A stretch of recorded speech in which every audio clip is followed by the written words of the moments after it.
Not guilty of...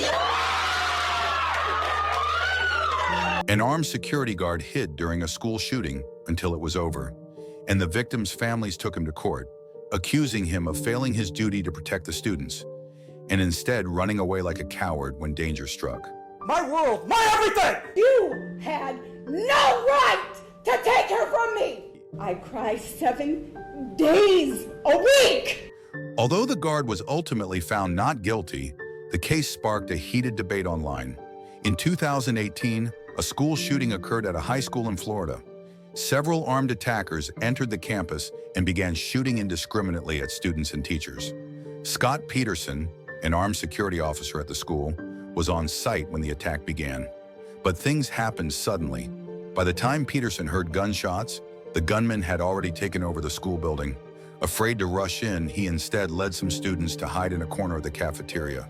The shooting lasted 40 minutes and became one of the deadliest school shootings in U.S. history, with 34 casualties.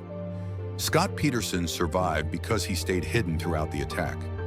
Later, the victims' families accused him of failing to protect their children and sued him. They directed their anger about their children's deaths toward Peterson, calling him a coward and hoping the judge would send him to prison. However, according to the law, police officers aren't required to risk their lives during a shooting. Besides, Scott Peterson also guided some surviving students to safety by hiding with them, effectively saving their lives. He did the best he could to protect the students under the circumstances. For these reasons, the judge ultimately found Scott Peterson not guilty.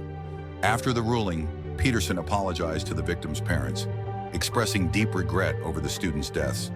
But the victims' families refused to forgive him, harshly criticizing and cursing at him, and they were furious about the judge's decision. Do you think Scott Peterson should be held responsible? Let me know your thoughts in the comments.